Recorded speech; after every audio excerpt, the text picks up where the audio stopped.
बिस्मिल्लाहिर्रहमानिर्रहीम। आज की वीडियो में हम आपसे ये शेयर करेंगे, अगर आप 5 किलोवाट सोलर सिस्टम इंस्टॉल करना चाहते हैं अपने घर पे, तो किस किस्म का सोलर सिस्टम आपको इंस्टॉल करना चाहिए और इससे आप माहाना कितनी बचत कर सकते हैं। इसी तरह कितनी प्रोडक्शन आप इससे कर सकते हैं और इसकी क्या कॉस्ट है। लिहाजा इस वीडियो को आखिर तक देखें, इसमें हम आपसे सारी इंफॉर्मेशन रिवील करेंगे।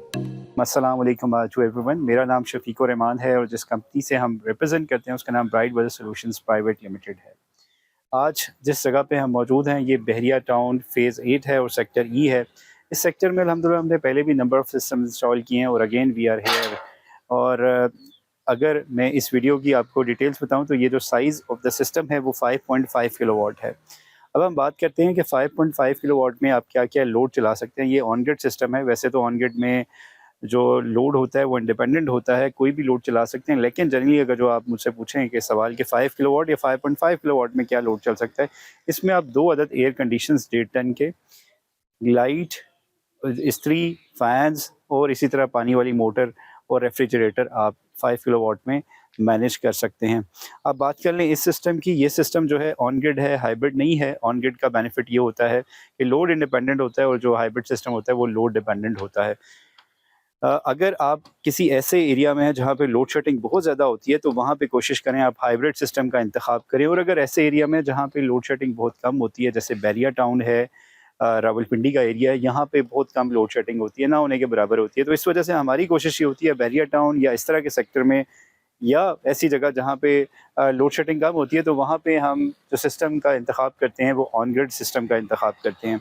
अब आ जाते हैं इस सिस्टम की जानिब। जो यहाँ पे हमने सिस्टम इंस्टॉल किए, जो साइज़ ऑफ द सिस्टम है 5.5 किलोवाट का सिस्टम है और जो नंबर ऑफ़ सोलर पैनल्स हमने यहाँ इंस्टॉल किए हैं वो 5.5 किलोवाट और टोटल नंबर ऑफ़ पैनल्स 10 हैं। और जो कंपनी है जो हमने यहाँ पे इंतखाब किया है वो लॉन्जी का इंतखाब किया। आपको पता है कि जैसे टियर 1 में टॉप ऑफ़ द ब्रांड्स लॉन्जी है, ट्रेना है, जिनको है, उसके बाद जे है, ये सारे वो अच्छे पैनल्स तस्वर किए जाते हैं टियर 1 में। तो इसी वजह से हमने यहाँ पे भी जो इंतखाब किया वो लॉन्जी का किया।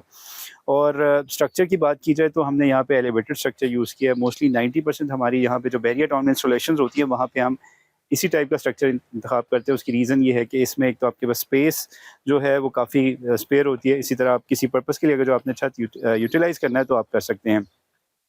यहाँ पे भी जो स्ट्रक्चर को एलिवेट किया वो गार्डर्स की मदद से किया और पैनल्स को ऊपर माउंट किया गया और जो ऊपर गार्डरी हमने यूज़ किया वो भी 10 गेज में हमने इंस्टॉल किया है।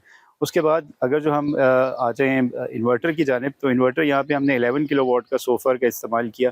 11 किलोवाट की रीज़न ये थी कि इंतखाब करने की कि फ्यूचर में कस्टमर्स के पास प्रोविज़न हो कि अगर सिस्टम को एनहांस करना हो तो एटलीस्ट 12 या 13 किलोवाट तक सिस्टम को एक्सपैंड किया जा सके।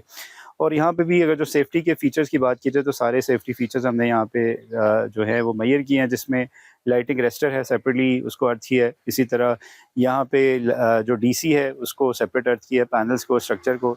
इसी तरह जो एसी है उसको भी हमने सेपरेटली अर्थ किया है। और डिस्ट्रीब्यूशन बॉक्स की बात की जाए तो यहाँ पे डिस्ट्रीब्यूशन बॉक्स भी अलहदा से इंस्टॉल किया जिसमें डीसी, एसी, एसपीडीज़ की इंतखाब की और प्लस जो डीसी और एसी ब्रेकर्स का भी जो प्रोटेक्शन है। 2 इन्वर्टर के अंदर बिल्ट इन टाइप 2 एसपीडीज़ हैं, एसी साइड पे भी, डीसी साइड भी, बावजूद इसके हमने एक्सटर्नल प्रोटेक्शन भी किया ताकि एटलीस्ट अगर जो हम पैनल्स की बात करें तो 25 ईयर्स लीनियर परफॉर्मेंस वारंटी है और इसकी 10 ईयर्स जो है वो रिप्लेसमेंट वारंटी आती है। इसी तरह इन्वर्टर की जो है वो 5 ईयर्स वारंटी आती है। तो ये जो इक्विपमेंट है दो that is slightly costly, but इस एडिशनल इक्विपमेंट से आपके जो इन्वर्टर की वो सेफ्टी हो जाती है।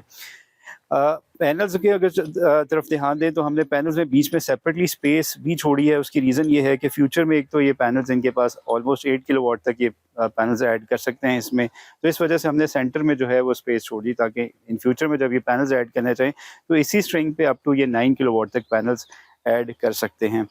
अब बात कर लें कि 5.5 या 5 किलोवाट से आप कितनी प्रोडक्शन ले सकते हैं। एवरेज अगर जो 5 किलोवाट की बात की जाए तो वो 600 यूनिट्स तक दे सकता है। लेकिन यहाँ पे 5.5 किलोवाट इट मीन्स एक समर में आपको 650 यूनिट्स तक आपको आउटपुट दे सकता है। और अगर सेविंग की बात कर ली in terms, right now Bairia town में जो यूनिट की कॉस्ट है वो ऑलमोस्ट 33 रुपीज़ पर यूनिट पर चली गई है। तो इट मीन्स कि यहाँ पे 30 से 35,000 तक आप इस सिस्टम को लगाने के बाद आप इसको सेव कर सकते हैं। और अगर जो आप इसकी अब कॉस्ट की बात कर जाएँ जो कि अभी काफ़ी चैलेंज है किसी भी सोलर कंपनी के लिए, बिकॉज़ जो डॉलर की मीन्स प्राइस है बड़ी तेज़ी से इंक्रीज़ हो रही है। तो कॉस्ट की बात की, जिस टाइम हमने सिस्टम लगाया था उस टाइम इसकी कॉस्ट थी 10,40,000। अगर आपका कोई भी क्वेश्चन है रिगार्डिंग दिस इंस्टॉलेशन तो आप पूछ सकते हैं। अगर आप लोगों ने अभी तक हमारा चैनल सब्सक्राइब नहीं किया तो चैनल सब्सक्राइब कर सकते हैं, और कोई क्वेश्चन है तो हमसे पूछ सकते हैं। जज़ाकल्लाह।